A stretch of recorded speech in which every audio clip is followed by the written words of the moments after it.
kita bisa bersilaturahim di kegiatan rutin kita, yaitu kajian majelis virtual subuh ya, yang alhamdulillah pada hari ini sudah pertemuan ke 160 ya.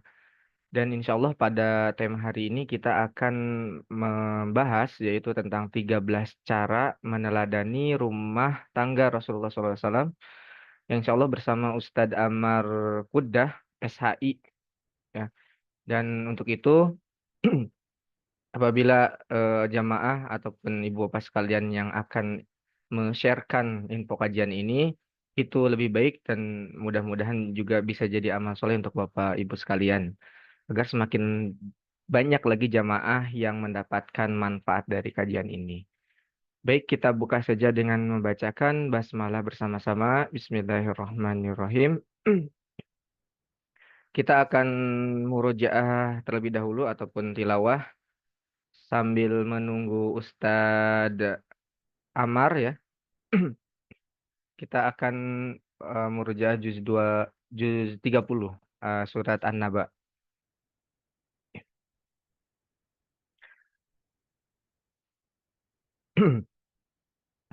أعوذ بالله من الشيطان الرجيم. بسم الله الرحمن الرحيم. عما يتساءلون عن النبأ العظيم الذي هم فيه مختلفون كلا سيعلمون ثم كلا سيعلمون ألم نجعل الأرض مهادا والجبال أوتادا وخلقناكم أزواجا وجعلنا نومكم سباتا وجعلنا الليل لباسا وجعلنا النهار معاشا وبنينا فوقكم سبأ شدادا وجعلنا سراجا وهاجا. Sadaqallahul Azim. Alhamdulillah, Ustadz Amar sudah hadir di tengah-tengah kita. Assalamualaikum Ustadz. Halo Ustadz. Ya, waalaikumsalam warahmatullahi wabarakatuh. Gimana Ustadz kabarnya hari ini? Alhamdulillah sehat. Semoga antum Alhamdulillah. semuanya sehat juga. Ya, Alhamdulillah Ustadz. Ya, mudah-mudahan Ustadz terus sehat dan terus diberikan oleh Allah Subhanahu Wa Taala kesehatan. Untuk Amin, memaksimalkan amin, waktu, eh, amin. kita akan langsung saja mendengarkan apa yang disampaikan oleh Ustadz Amar, dan mohon ibu bapak sekalian untuk bisa menulisnya, dan apabila berkenan untuk yang ikhwan untuk bisa membuka kameranya. Kepada Ustadz Amar dipersilahkan.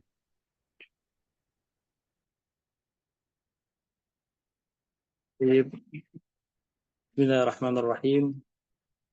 Assalamualaikum warahmatullahi wabarakatuh.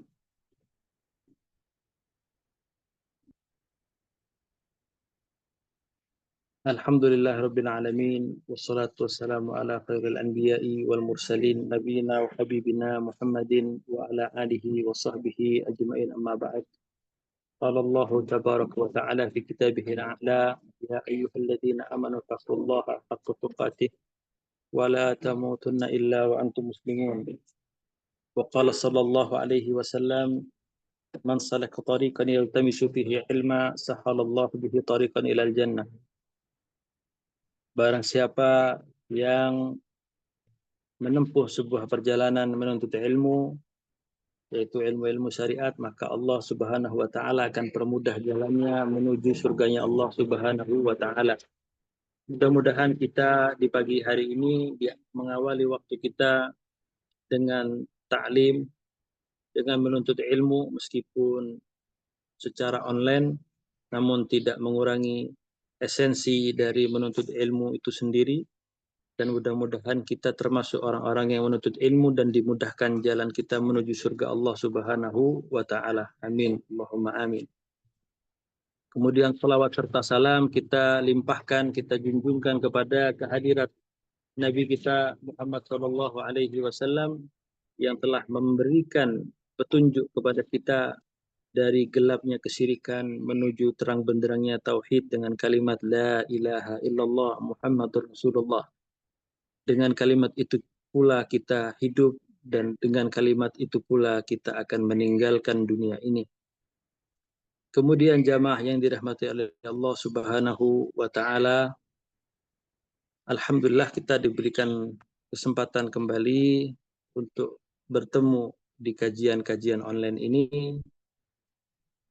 dengan tema 13 cara meneladani rumah tangga Rasulullah sallallahu alaihi wasallam.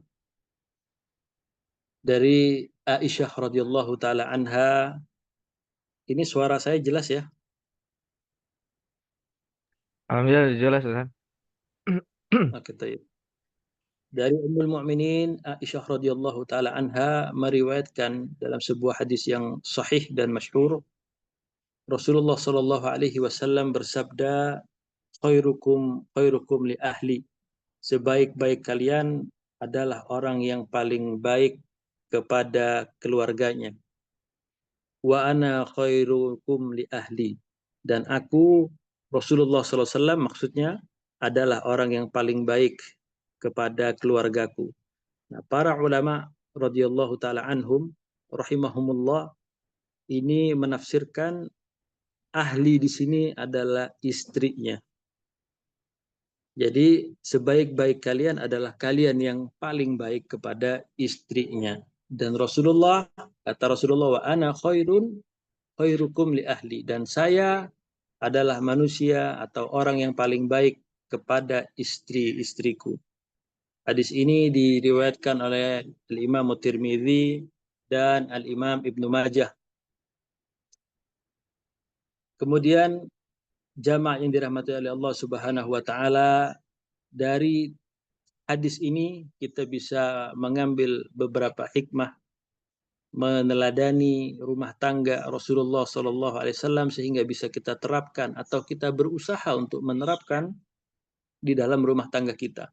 Ya, meskipun itu ada mungkin salah satu atau kita dalam melaksanakannya berat, tapi ya butuh perjuangan. Yang pertama adalah Rasulullah SAW, sebagian kecil ya yang kita bahas ya. Dari akhlak mulia Rasulullah SAW terhadap istri-istrinya yang patut kita teladani.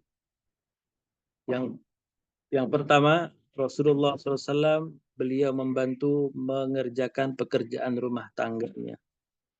Jadi pekerjaan-pekerjaan rumah tangga itu Rasulullah sekali waktu itu membantu ketika beliau kosong dari aktivitas yang lain. Rasulullah adalah sering membantu istrinya.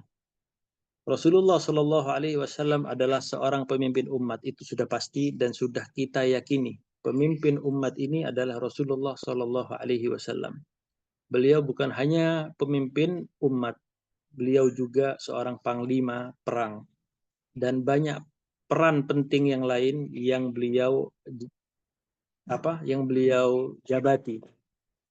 Namun beliau Shallallahu Alaihi Wasallam ketika masuk ke rumahnya, ke dalam rumah, beliau berubah menjadi seorang suami dan seorang ayah.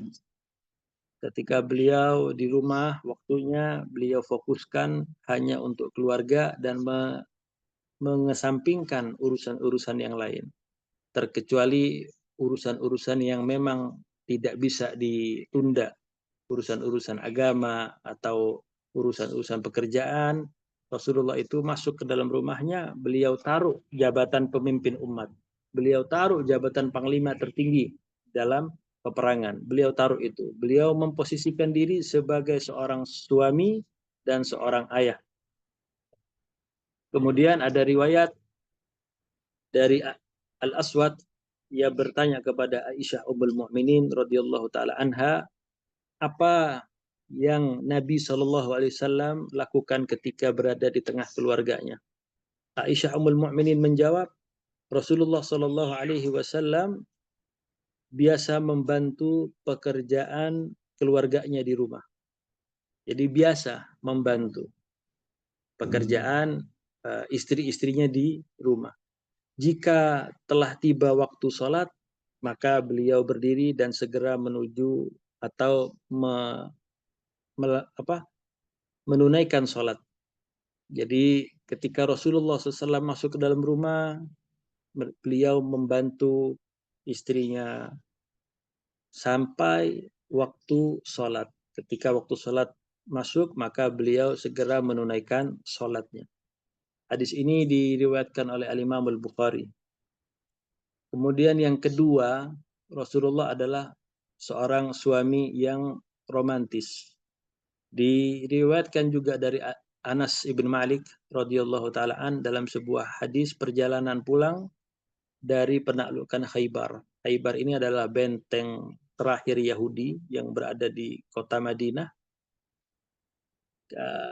Anas bin Malik meriwayatkan, kami keluar menuju Madinah. Kemudian Anas berkata, Ra'aitu Rasulullah sallallahu alaihi wasallam, aku telah melihat Rasulullah sallallahu alaihi wasallam menyiapkan tempat duduk untuk Safiyah di belakangnya dengan kain. Jadi Safiyah, salah satu istri dari istri-istri Nabi, itu hendak duduk dan disediakan oleh Rasulullah kain. Sehingga Safiyah bisa duduk di dekat untanya. Supaya tidak kotor, ditaruh kain sama Rasulullah SAW. Dan kemudian ketika Safiyah itu hendak menaiki ontaknya, maka Rasulullah memposisikan lututnya. Jadi agak duduk sedikit Rasulullah dan mempersilahkan Safiyah untuk meletakkan kakinya di atas lutut Nabi sallallahu alaihi wasallam sebagai pijakan. Ya, sebagai pijakan untuk Safiyah Ummul Mukminin naik ke untaknya. Ya. Ini hadis diriwayatkan oleh Al-Imam Al-Bukhari. Jadi Rasulullah SAW itu memberikan pelayanan kepada istri-istrinya dalam bentuk lututnya dipersilahkan untuk diinjak oleh Sofia tadi, agar Sofia ini mempunyai pijakan yang lumayan tinggi hingga bisa menaiki untanya. Kemudian sifat-sifat atau 13 dari cara-cara meneladani rumah tangganya Rasulullah SAW mengantarkan istrinya pulang. Jadi ketika Rasulullah SAW itu berpergian bersama istrinya, beliau itu selalu mengantar istrinya pulang ke rumahnya. Dari Ali bin Husain radhiyallahu taala anhuma, suatu ketika Rasulullah sallallahu alaihi wasallam berada di masjid. Maksudnya adalah Masjid Nabi ya, Nabawi. Sedangkan istri-istrinya ada di dekatnya, kemudian mereka pulang bersama. Rasulullah bersabda kepada Safiyah binti Huyai, jangan buru-buru agar aku bisa pulang bersamamu. Ini hadis riwayat Al-Imam Al-Bukhari. Dalam artian Rasulullah itu tidak ingin istrinya itu pulang dengan sendirinya. Kemana-mana selalu diantarkan.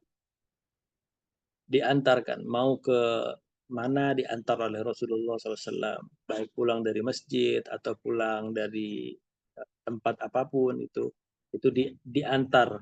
Tidak segan atau tidak malas untuk mengantar istrinya. Itu yang bisa kita ambil dari hadis yang barusan tadi, khairukum khairukum li ahli wa ana khairukum li ahli. Ini yang bisa faedah yang bisa kita ambil. Yang ketiga. Kemudian yang keempat, Rasulullah itu sering ya, menyuapin istrinya.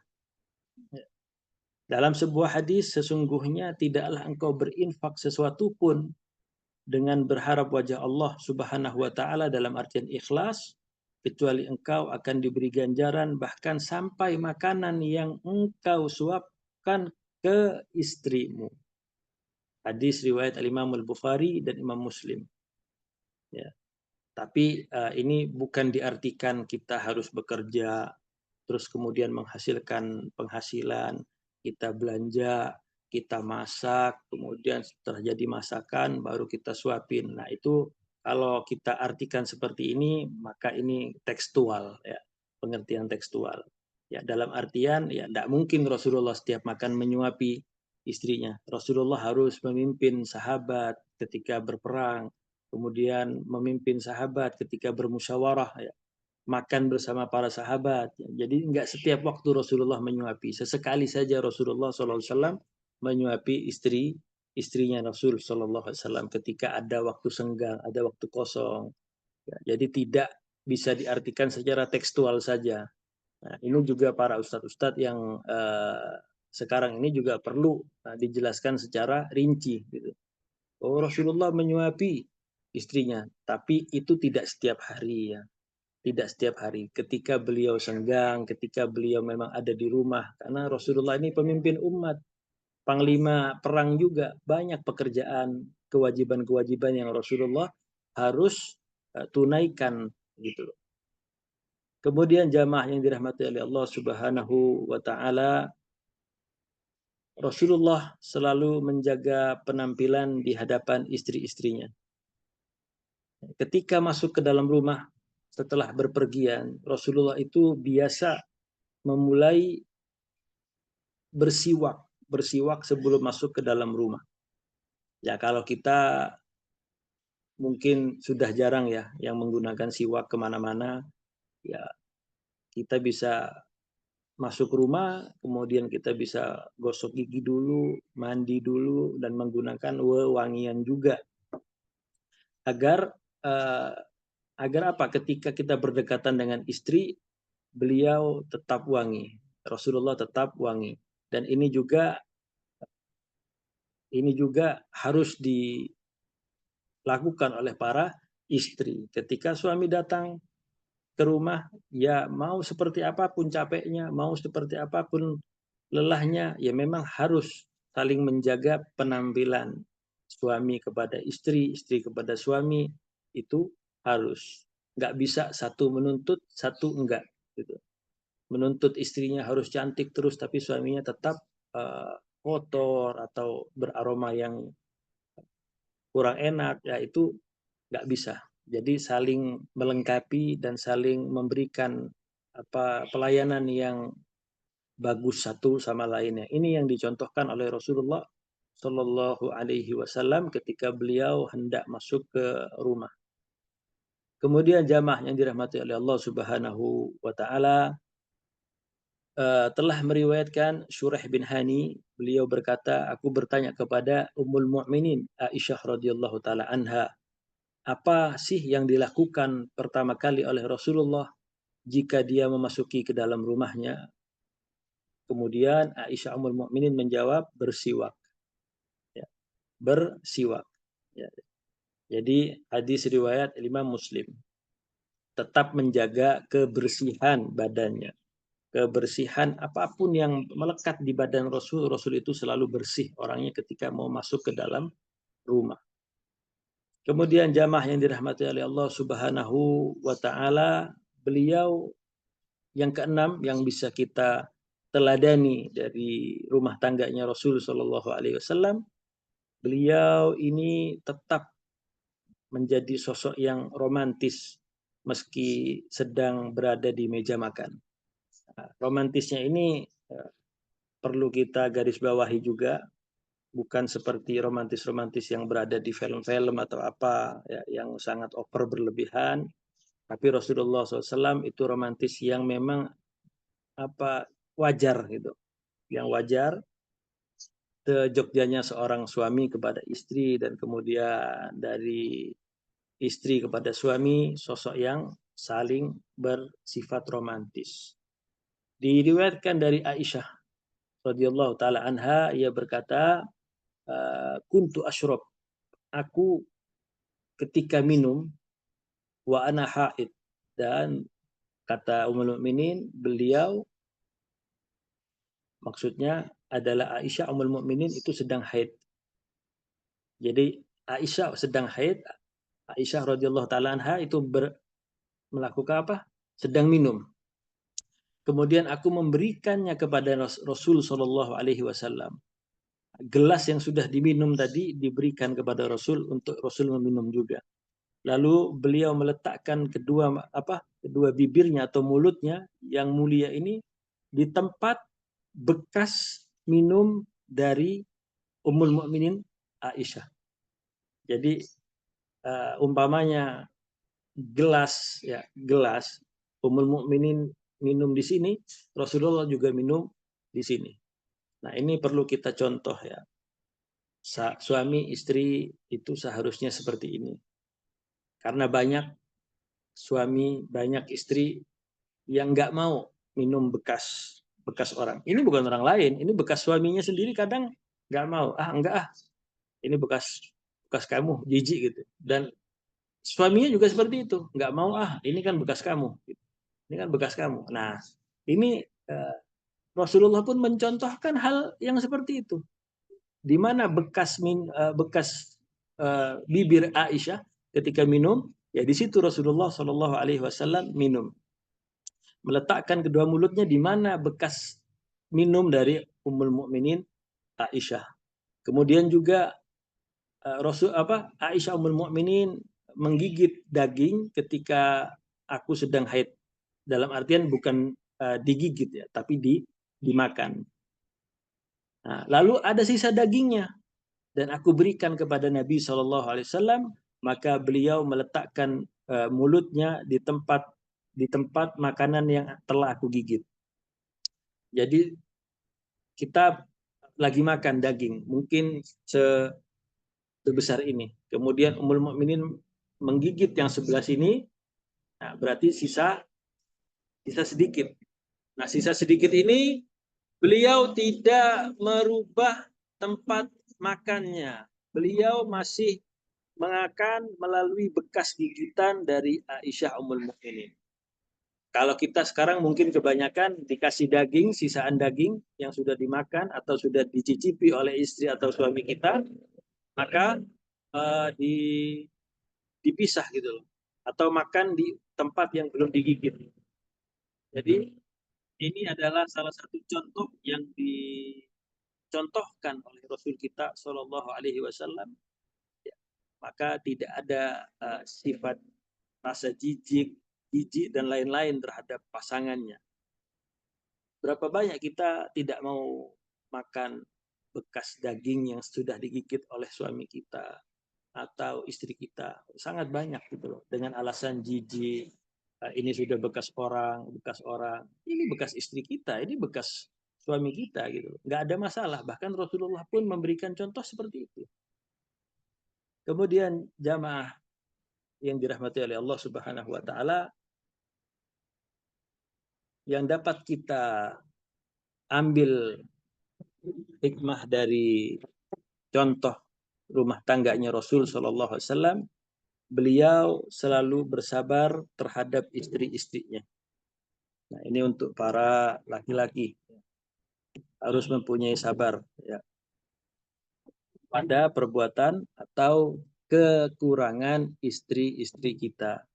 Rasulullah Shallallahu Alaihi Wasallam bersabda, ini hadis yang ma'ruf, semua orang insyaallah tahu ya. Innal mar'ah khuliqat min dili'. Sesungguhnya perempuan itu diciptakan dari tulang rusuk. Yang namanya tulang rusuk itu tidak ada yang lurus, Bapak. Ya. Yang namanya tulang rusuk itu tidak ada yang bisa lurus. Semuanya bengkok. Tulang rusuk itu bengkok. Kalau ada tulang rusuk yang lurus, nah itu kelainan. Kemudian, lan tastaqim laka ala tariqah. Ia tidak boleh lurus untukmu di atas satu jalan. Dalam artian, memang perempuan gak bisa kita luruskan dalam satu jalan, dalam satu kali gitu. Kita butuh waktu proses yang sangat lama. Bila engkau ingin bernikmat-nikmat dengannya, maka engkau bicara nikmat-nikmat dengannya apapun. Yang apapun padanya ada kebengkokan. Kita mau bicara hal baik, kita mau bicara hal yang ma'ruf, tetap saja gitu loh. Ada kebengkokan di pasangan kita, yaitu istri kita. Karena memang qaddarullahnya, Allah takdirkan memang perempuan ini bengkok gitu loh. Nggak bisa lurus. Gitu. Kalau yang lurus itu laki-laki. Ya. Karena perempuan itu bengkok memang. Jika engkau memaksanya untuk lurus, maka engkau akan memecahkannya, mematahkannya. Jadi tulang rusuk, khuliqa min dili', diciptakan dari tulang rusuk yang paling bengkok. Ketika kita hendak menasehati, mendidik dan yang lainnya, itu nggak bisa dengan tempo 1 hari, 2 hari, 3 hari, 4 hari, 5 hari, sampai sebulan, 2 bulan, 10 tahun. Mungkin ada yang cepat, mungkin ada yang butuh waktu lama. Kalau kita paksa untuk lurus dengan waktu yang cepat, maka kita akan mematahkannya. Dalam artian bukan tulang rusuknya yang patah kan, tapi ditafsirkan, dimaknai dengan menjatuhkan talak kepada istri kita ketika kita ingin menasehati istri kita dengan cara yang sangat luar biasa, dengan cara yang kasar ya. Karena tidak bisa. Dan memang perempuan itu keindahannya ada di kebengkokannya. Coba kalau tidak bengkok, ya. Akhirnya sifatnya seperti sifat laki-laki. Ya. Perempuan itu sifat bengkoknya ya salah sedikit suaminya ngambek. Ya. Sedikit kesalahan suaminya ngambek, sedikit kekurangan suaminya ngambek. Ya, semuanya ngambek, ngambek, ngambek, ngambek. Ya memang itu, gitu. Memang itu adalah kekurangannya perempuan dan di situ letak keindahannya. Maka kalau ada laki-laki yang ngambek beneran lah ya, dalam arti mempunyai sifat yang seperti perempuan ngambek, nah itu perlu ditanda tanyai karena ngambek itu memang sifatnya perempuan alamiah, ya. Alamiahnya perempuan memang seperti itu. Jadi ketika kita dihadapkan oleh situasi yang seperti itu, ya kita ambil biasa aja gitu, kita ambil santai aja, kita rayu-rayu aja. Kemudian jamaah yang dirahmati oleh Allah Subhanahu wa taala, Rasulullah itu selalu menghibur hati istri-istrinya. Karena apa? Ya jamaah, istri kita itu lebih penat ya, lebih penat, lebih capek dibanding kita. Mendidik anak-anak kita. Karena apa? Kita waktu laki-laki itu lebih banyak di luar ketika di dalam rumah. Maka dari itu mendidik anak itu porsinya lebih banyak perempuan karena laki-laki itu ada kewajiban untuk mencari nafkah di luar. Lebih banyak waktunya di luar rumah. Jadi mendidik anak dan menciptakan surga di rumah kita. Kadangkala istri itu butuh rekreasi, ya. Meninggalkan kejenuhan sementara di rumahnya. Dan Rasulullah ini melakukan hal seperti itu. Terkadang Rasulullah SAW menyuruh kawan-kawan Ummul Mukminin Aisyah untuk datang ke rumahnya agar istrinya itu, agar Aisyah merasa terhibur. Jadi mengundang teman-teman istrinya untuk datang ke rumahnya, tapi dengan syarat, ya. Tidak boleh menyelisihi syariat-syariat Allah. Ya. Tidak boleh menyelisihi syariat Allah. Ketika teman-teman istrinya datang ke rumahnya dengan tidak menutup aurat. Jadi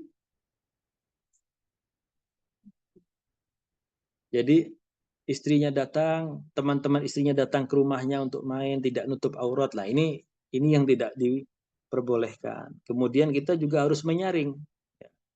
Istrinya juga harus pintar menyaring. Mana sih teman-teman saya yang bisa membawa saya kepada ketakwaan, gitu.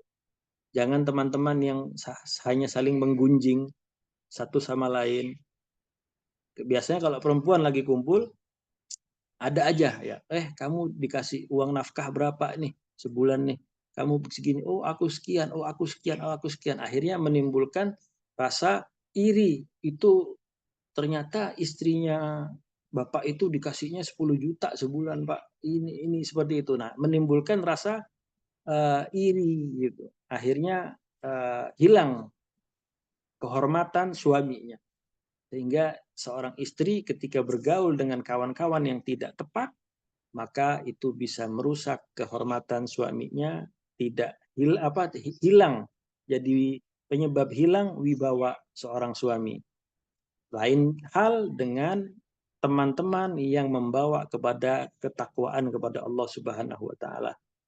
Ya, itu tidak akan membahas hal-hal yang lain. Ya, itu malah dianjurkan.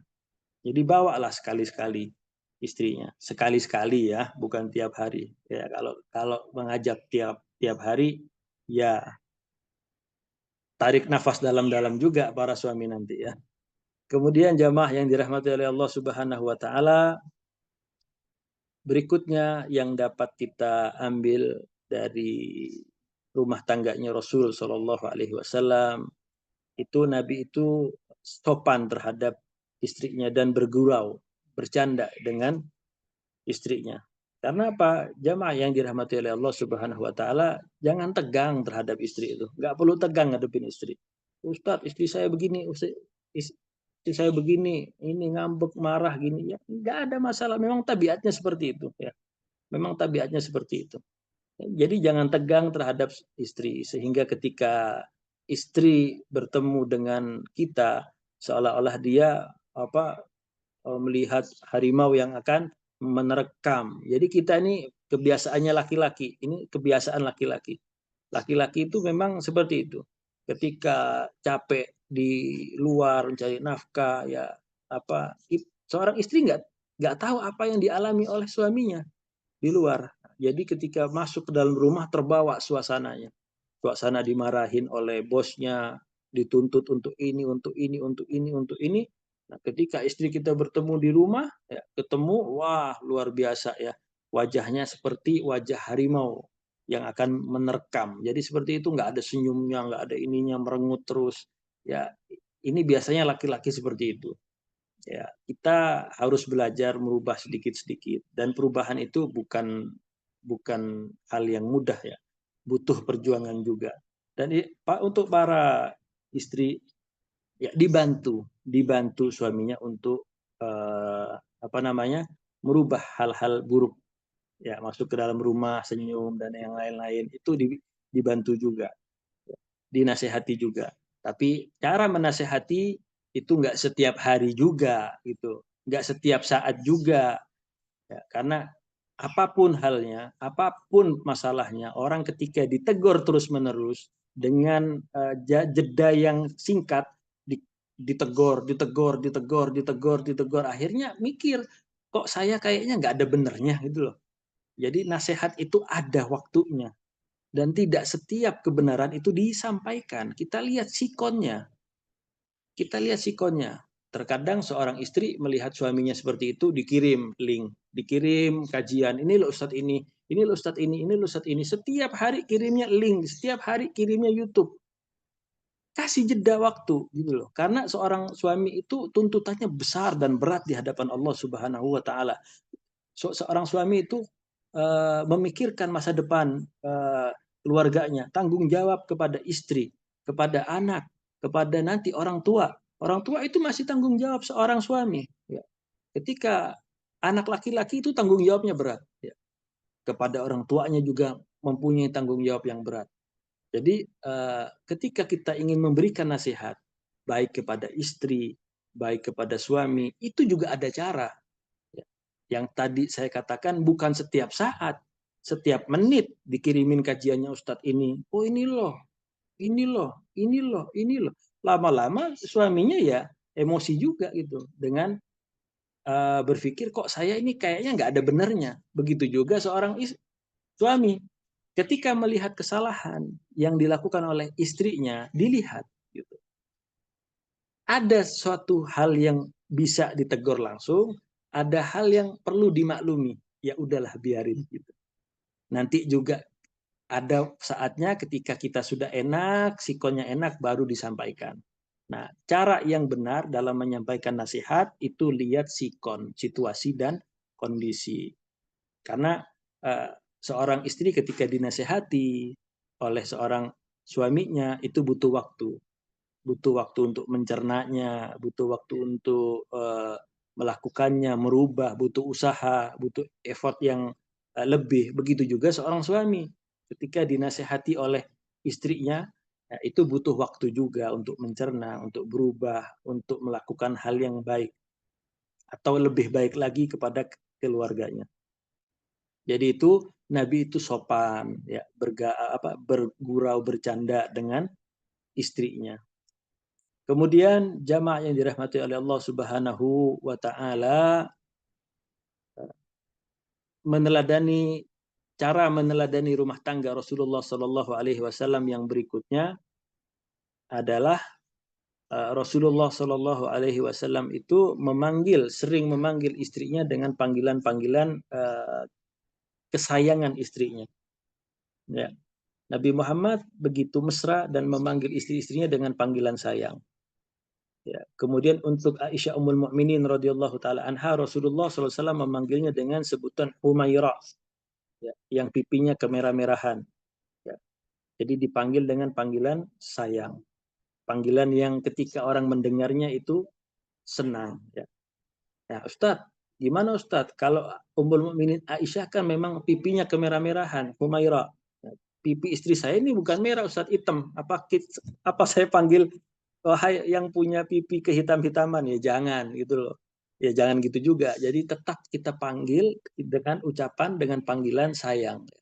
Ya cukup aja kita panggil sayang. Ya kalau suaminya belum terbiasa, ya jangan dimarahi dan jangan mempunyai sifat dikit-dikit ngambek gitu loh. Karena kita ini semakin tua ini harusnya semakin wise ya, semakin bijak, semakin dewasa gitu. Oh, mungkin suami saya butuh waktu. Oh, mungkin suami saya butuh untuk menyesuaikan diri karena karakter setiap orang berbeda-beda. Begitu juga uh, sahabat-sahabat yang lain. Rasulullah butuh waktu untuk merubah Umar bin Khattab radhiyallahu taala yang awalnya ingin membunuh Nabi Muhammad. Ya pelan-pelan mendengar dakwahnya Nabi Muhammad, mendengar akhlaknya Nabi Muhammad, maka Umar bin Khattab berubah menjadi Umar bin Khattab Al-Faruq yang paling ya membela Islam akhirnya. Jadi perlu waktu ya, perlu waktu untuk mengajak istri atau suami kita dalam berumah tangga seperti teladan kita yaitu Nabi Muhammad Shallallahu Alaihi Wasallam. Kemudian Rasulullah juga sering memanggilnya dengan panggilan ya Aish. Aisyah itu nama panjangnya ya, tapi disingkat oleh Rasulullah ya Aish. Ya Aish untuk menunjukkan kemanjaan dan kesayangannya Rasulullah Shallallahu Alaihi Wasallam terhadap istrinya. Kemudian jamaah yang dirahmati oleh Allah Subhanahu Wa Taala, Nabi Shallallahu Alaihi Wasallam suka bermusyawarah dengan istrinya. Sebagai seorang pemimpin dalam rumah tangga, dalam keluarga, Rasul bukan sosok yang mementingkan diri sendiri. Beliau senantiasa bermusyawarah ya, selalu bermusyawarah dan mau mendengar nasihat istrinya. Salah satunya adalah Ummu Salamah. Dengan demikian, seorang istri akan sadar bahwa keberadaannya itu penting di dalam keluarga, serta pendapatnya pun didengar. Jadi ketika ada istri menyampaikan pendapatnya, masukannya kepada suami, diajak musyawarah, ya itu kita kalau memang kita anggap kita nilai cocok, ya kita terima. Kalau memang masukan dari istri ini tidak baik atau tidak cocok, ya tidak. Kita jawab aja dengan jawaban yang baik. Oh ya, makasih nasihatnya. Insya Allah nanti akan saya pikirkan kembali. Kalau memang nasihatnya atau masukan yang tidak baik. Ya, tapi saya rasa jarang ada seorang istri yang benar-benar mempunyai sifat istri itu memberikan masukan yang negatif atau hal-hal yang bermaksiat kepada Allah dan Rasulnya. Itu nggak ada. Begitu juga seorang suami. Ya, sebejat apapun suaminya, tidak akan memberikan nasihat atau anjuran kepada istri dan anak-anaknya dalam hal bermaksiat kepada Allah Subhanahu wa taala. Kemudian jamaah yang dirahmati oleh Allah Subhanahu wa taala, Rasulullah itu suami yang peka. Suami yang peka. Gimana Ustadz kalau suami saya ini nggak peka? Ya nasib berarti, ya kan? Enggak bercanda ya. Jadi Nabi SAW itu benar-benar memahami watak dan kepribadian para istri-istrinya. Bayangkan, Rasulullah mempunyai istri 12. Ada yang meriwayatkan juga 13. Ada riwayat lain yang mengatakan Rasulullah mempunyai 13 istri. Rasulullah Shallallahu Alaihi Wasallam itu faham betul watak dan kepribadian istri-istrinya. Jadi ketika Rasulullah itu faham, maka Rasulullah pasti peka. Beliau itu suami yang peka, tahu bila istri-istrinya, salah satu di antara 12 atau 13 istrinya itu membutuhkan perhatian yang lebih. Ya. Simpelnya seperti ini. Ini kalau di zaman Rasul seperti itu ya. Rasulullah paham, peka. Kalau kita praktekkan di zaman sekarang, kapan sih gitu? Apa sih tanda-tandanya istri memerlukan perhatian lebih? Ya, biasanya suka uring-uringan gitu. Yang biasanya senyum, yang biasanya ceria, ini sudah mulai tampak di raut mukanya itu sudah mulai agak beda. Kemudian ketika istri kita mencuci piring, biasanya nggak ada bunyinya. Ya ini ada bunyinya sampai koprang sampai wah, piring plastik itu kalau dipukulkan nggak ada bunyinya, bila perlu itu sampai muncul bunyi itu.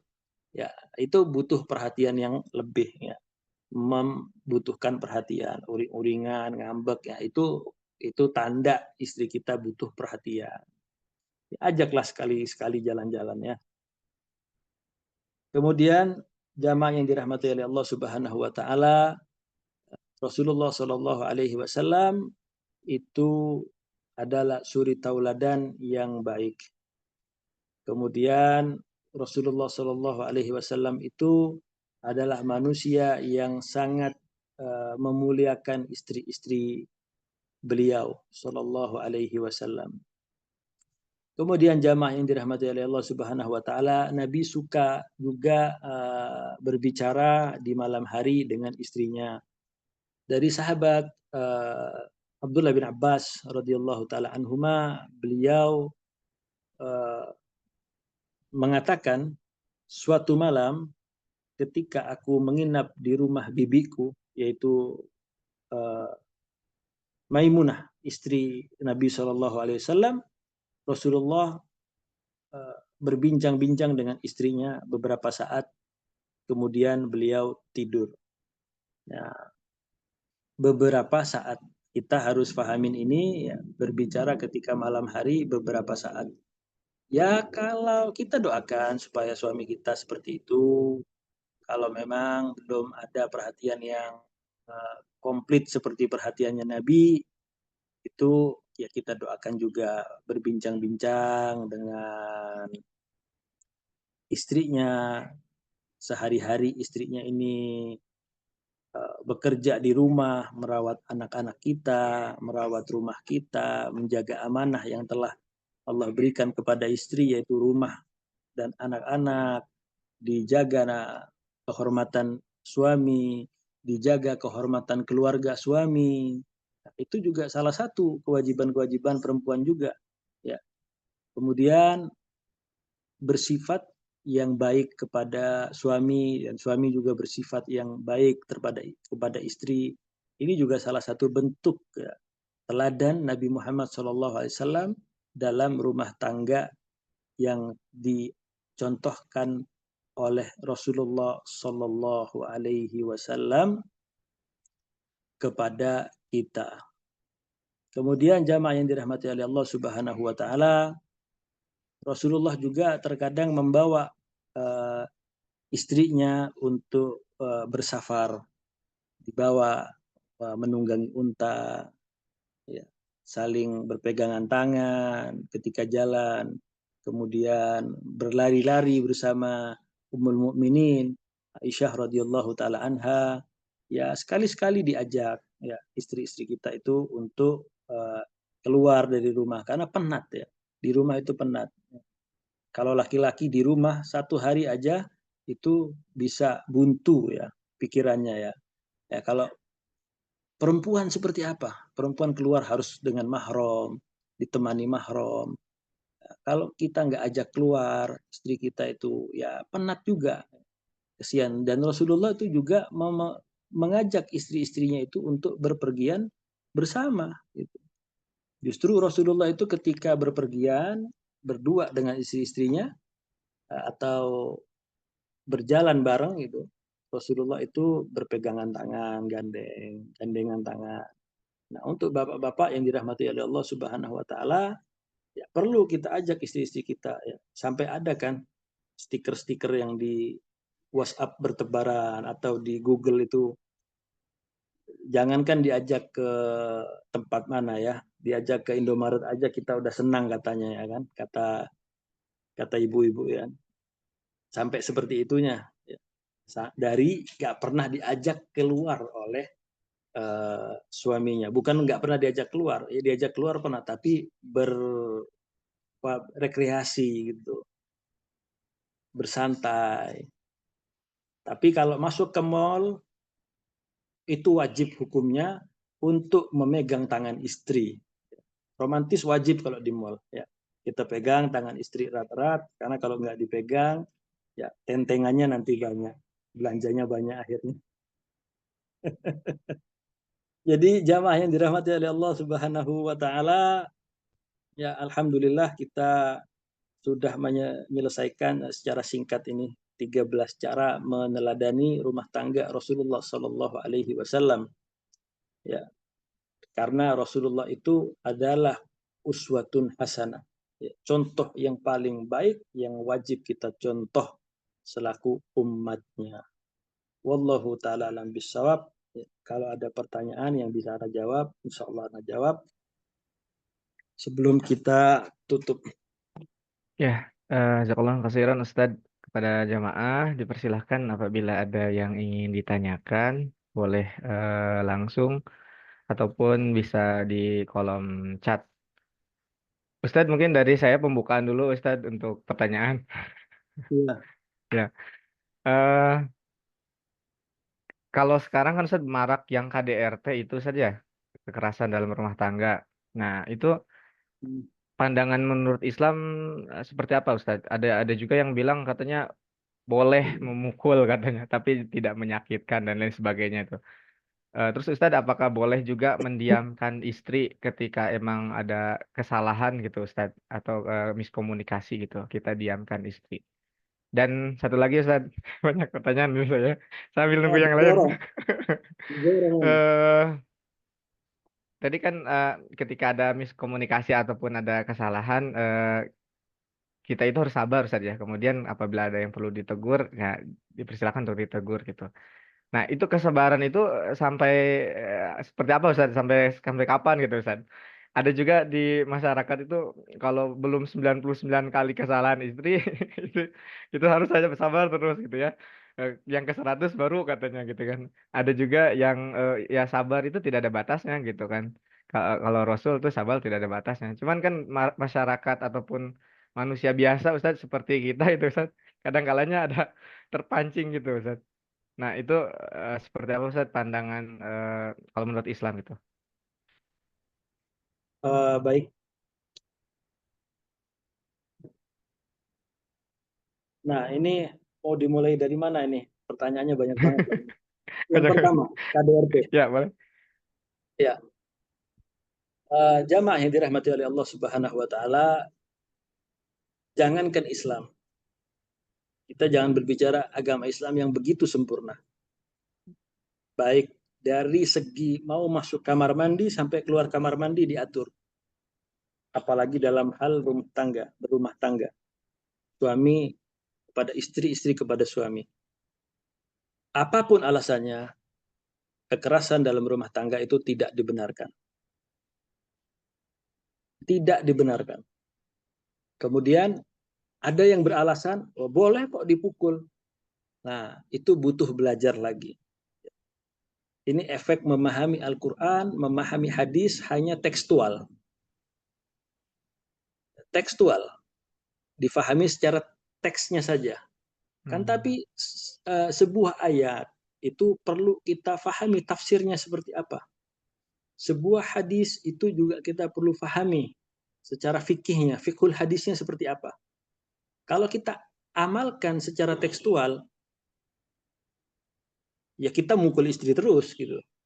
Karena Hmm. di dalam syariat Islam disebutkan uh, dipukullah istri-istri kalian itu ketika tidak mau menjalankan syariat Allah atau enggak taat dalam ketakwaan kepada Allah dengan pukulan yang ghairu mubarrih.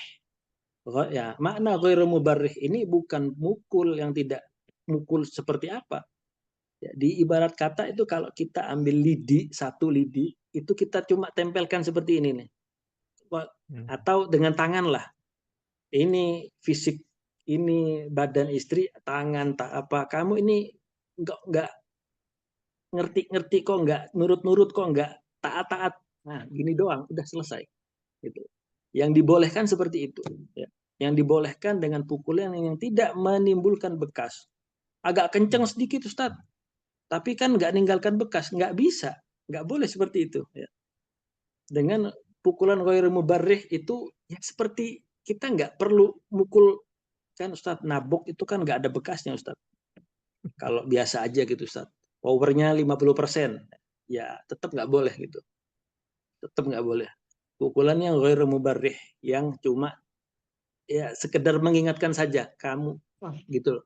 Kayak kita gemes sama anak kecil, udah gitu aja. Gitu. Lebih dari itu nggak boleh, itu haram. Haram itu hukumnya dalam Islam. Jadi jangan KDRT, kekerasan dalam rumah tangga, memukul, menampar, waliyadzubillah ya. Banyak kejadian-kejadian ketika kita melihat di medsos berita-berita itu suami memukul istrinya karena nggak mau Hmm. disuruh, karena nggak mau gini sampai waliyadzubillah sampai ada yang dibunuh. Wah, ini cacat cara berpikir. Jadi seperti itu. Itu yang pertama. Yang kedua, ketika sabar menghadapi apa? Yang kedua, mendiamkan istri. Iya kan saya. Boleh nggak kita mendiamkan istri? Boleh, boleh. Dan itu syariat. Hmm. Nah, kebanyakan ustadz maaf, nggak menurunkan derajat kemuliaan para ustadz yang lain. Selalu menyampaikan wanita dan menjatuhkan laki-laki. Enggak juga. Rasulullah itu pernah mendiamkan istri-istrinya. 12 istrinya didiemin sama Rasulullah SAW selama berhari-hari. Rasulullah Hmm. marah gitu. Marahnya Rasulullah dengan diam.